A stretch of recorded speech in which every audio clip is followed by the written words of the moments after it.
Assalamualaikum warahmatullahi wabarakatuh. Di sini saya Ahmad Suhaimi, mahasiswa dari Prodi PGSD kelas 5A. Di sini saya akan memberikan video presentasi pengembangan kurikulum sebagai penilaian UAS untuk saya. Nah, di sini poin pertama yang akan saya presentasikan di sini adalah pengertian model-model dalam pengembangan kurikulum. Pengembangan model kurikulum perlu didasarkan pada tujuan, bahan pelajaran, proses belajar mengajar, dan evaluasi yang tergambarkan dalam proses pengembangan. Nah, ini maksudnya adalah pada pengembangan kurikulum sendiri itu tidak harus melihat hasil pembelajarannya saja, akan tetapi terstruktur mulai dari tujuan pembelajarannya itu apa, bahan pelajarannya itu seperti apa, proses belajarnya itu menggunakan metode apa, dan evaluasi yang diberikan oleh guru pada peserta didik. Nah, di sini ada beberapa pakar yang merumuskan tentang pengertian model kurikulum. Yang pertama Ralph Tyler dan yang kedua Hilda Taba. Saya lanjut, poin yang kedua adalah pendekatan dalam pengembangan kurikulum. Yang pertama adalah subjek akademis. Pendekatan subjek akademis merupakan bentuk atau model tertua di antara model lainnya. Pendekatan ini bersumber pada aliran klasik. Yang kedua, pendekatan humanistis atau memanusiakan, humanisme. Aliran ini mempunyai keyakinan bahwa setiap anak mempunyai potensi, kemampuan, dan kekuatan untuk bisa berkembang. Maksudnya, setiap anak tentunya memiliki kognitif yang berbeda-beda sehingga memiliki semangat, motivasi, ataupun kemampuan yang berbeda-beda tentunya. Dan yang ketiga, pendekatan teknologis. Pendekatan teknologis dalam penyusunan kurikulum atau terprogram pendidikan bertolak dari analisis kompetensi yang dibutuhkan untuk melaksanakan tugas atau pekerjaan tertentu. Yang keempat, pendekatan rekonstruksi sosial. Pendekatan ini memperhatikan hubungan timbal balik antara kurikulum dengan kegiatan sosial di masyarakat, tentunya yang berkaitan dengan kehidupan bermasyarakat.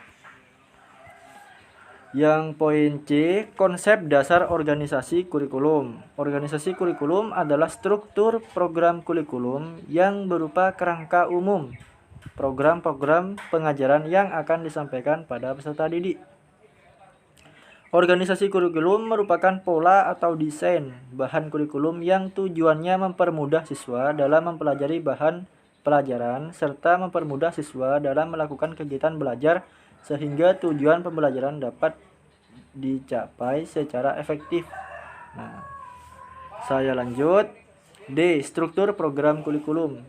Yang pertama itu komponen tujuan, yaitu hal yang ingin dicapai oleh sekolah secara keseluruhan, meliputi tujuan domain kognitif, domain afektif, dan domain psikomotor. Ini maksudnya adalah penilaian. 3 penilaian yaitu kognitif, afektif, dan psikomotor peserta didik. Hal ini dicapai dalam rangka mewujudkan lulusan dalam satuan pendidikan yang sesuai dengan tujuan pendidikan nasional. Nah, maksudnya dalam setiap jenjang pendidikan diharuskan peserta didik siap untuk melaksanakan pendidikan di jenjang selanjutnya. Dengan demikian tujuannya antara satu sekolah dengan tingkatan sekolah yang akan dilalui oleh peserta didik harus tercapai dengan baik. Yang kedua, komponen bahan ajar. Bahan ajar adalah segala bentuk bahan yang digunakan untuk membantu guru dalam melaksanakan kegiatan belajar. Ini maksudnya saya contohkan bahan ajar ini seperti buku, media pembelajaran yang disajikan oleh guru dengan menyesuaikan kebutuhan-kebutuhan peserta didik dalam belajar. Yang ketiga, komponen proses pembelajaran. Nah, hakikatnya mewujudkan program pendidikan agar berfungsi mempengaruhi peserta didik menuju pencapaian tujuan pendidikan. Di antaranya yaitu bahan pengajaran, metode. Dan ini metode apa yang dilakukan oleh guru dalam melaksanakan pembelajaran, serta penilaian yang dilakukan oleh guru.